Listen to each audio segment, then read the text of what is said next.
Ladies and or gentlemen, welcome back to the channel. My name is Xeno, and we're back with my Prishe BT Plus pool plans for her cycle. Gonna go over a little bit of a very brief description of some of these units that are coming in her cycle, and then my personal pool plans for the next couple of weeks. And yeah, we'll go from there. So Prishe's BT Plus cycle does start on Divine Bahamut, which is in a couple of days, so that's always nice because of the Divine. This is, I think it's the last Divine, or I think this is the last Divine. I don't actually remember or maybe we get Divine Odin. I don't remember what we have and what we don't have anymore, honestly. But it's always nice. There's 50,000 gems when you finish. There's 450 to 500 tickets, a nice surplus of resources just before the FR era hits, so please don't waste them all because the FR era is right around the corner. But Prishe's BT Plus debuts on Divine Bahamut alongside C90 for Fran, and then Yuna's BT Plus and C90 rework along with Salus's C90 as well. I'm going to be using tickets on Prishe, and I'm going to be BT Plusing Yuna.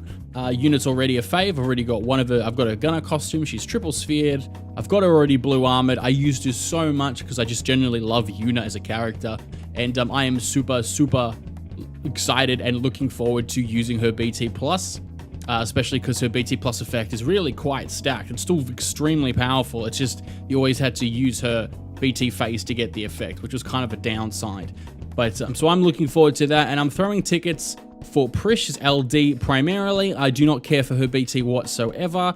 Prishe's LD and BT, I said the simple terms is she doubles and triples brave hits.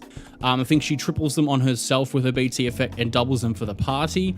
But her LD call is specifically what I am after, because her LD call doubles the brave hits that you do.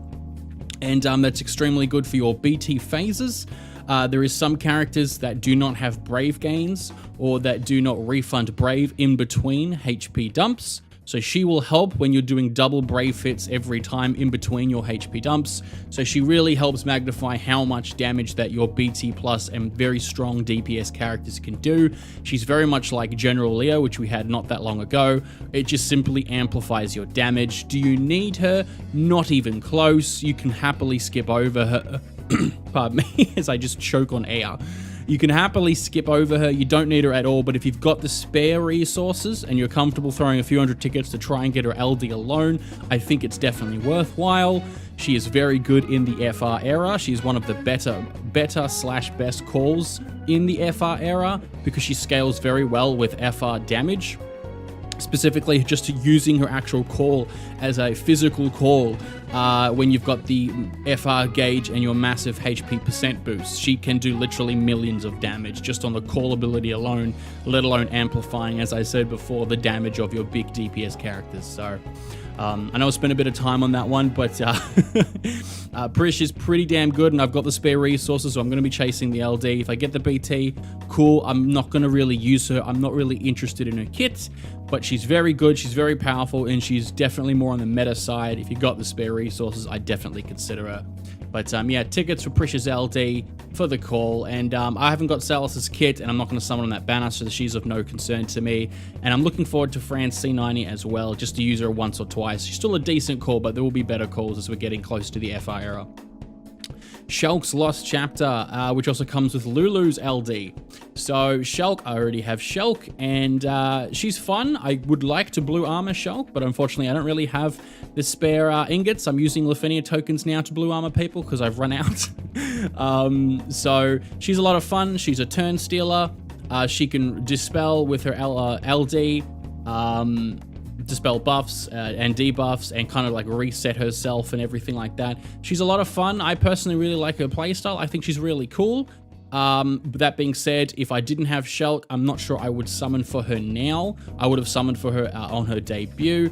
Maybe later in the future, she'll get another glow up as well. But she's a decent damage dealer, and if you like Shulk and you like turn stealers, she'll be very good.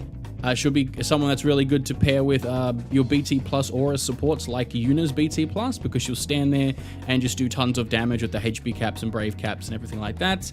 Lulu, unfortunately, is kind of slipping to the wayside once again. She hasn't been good in, honestly, years.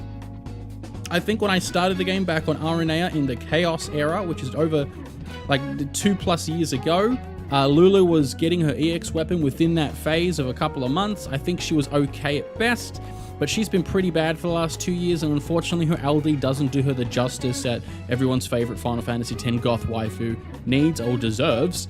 I looked into her LD, it looks like she honestly just gets more damage. She's a party fire enchanter, she's got some auras, some HP damage up, some basic stuff for the party.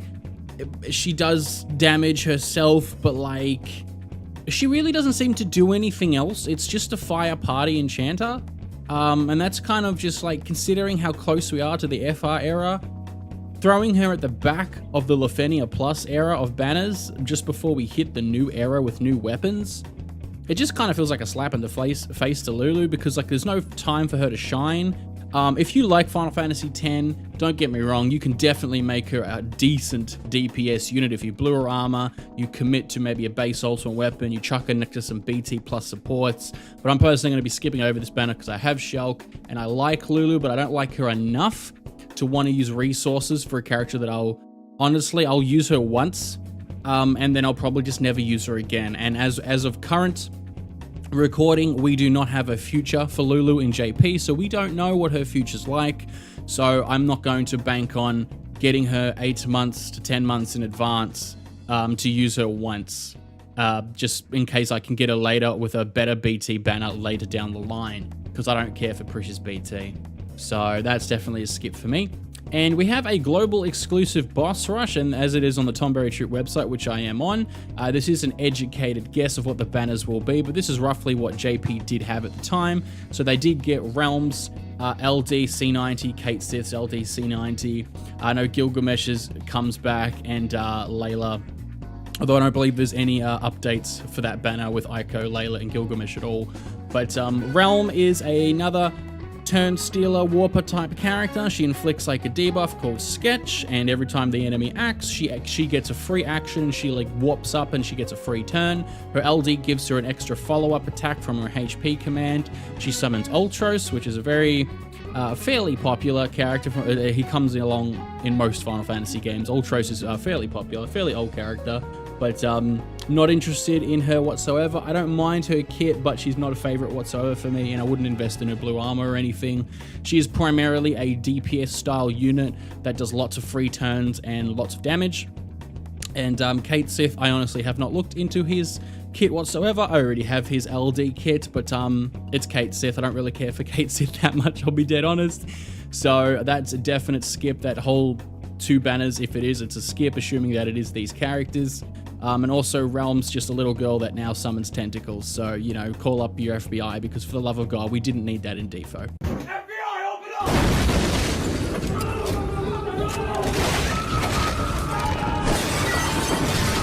And probably the most exciting character for the most part for most people is going to be the one down the bottom here, which is Saisa's LD debut. She's a brand new character, Final Fantasy Type 0. She is a scythe-wielding, schoolgirl-wearing, goth badass. That's basically all. She's 100% waifu material. She's fucking cool. Her whole gimmick is she does self-dark enchant, so she does dark damage, which we don't have many of those in the game. That being said, we don't really need them, to be fair. Elemental damage kind of falls off in the FR era. But she does dark damage for herself, and her main gimmick is off-turn damage. She does like an off-turn damage attack with a whirlwind, but she kind of delays, but not really. So she drags the bosses or the enemies to the other position on the timeline. So let's just say one boss is on the 4th attack on the timeline, and the other boss is the 8th attack on the timeline, because you've delayed the second boss a bunch.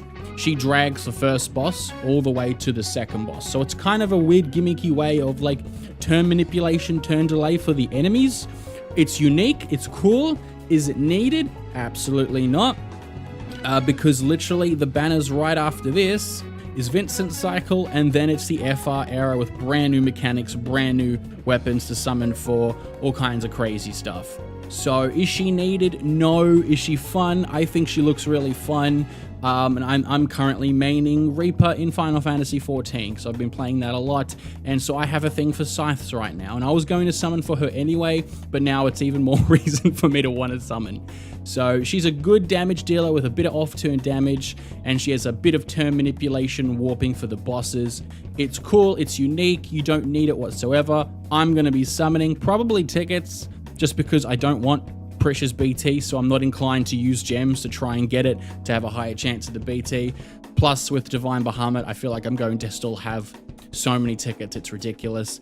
So I'm going to be summoning on Prishe's LD on the first banner, and then on the last banner of her cycle, which will be Sice's LD and full kit. So I'm looking forward to that. So that's pretty much my pool plans. Sorry if I rambled a bit, but I'm also just trying to give you like a very, very, very brief explanation on what some of these characters do or are.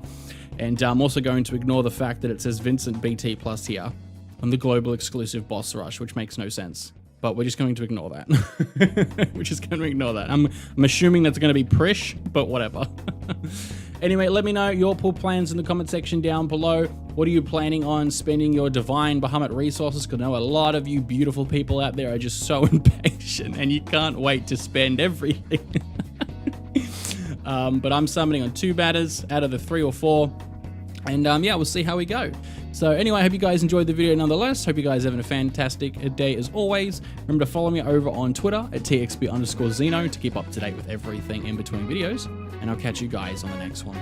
So thank you very much for watching. And as always, my name is Xeno. And you guys take care now.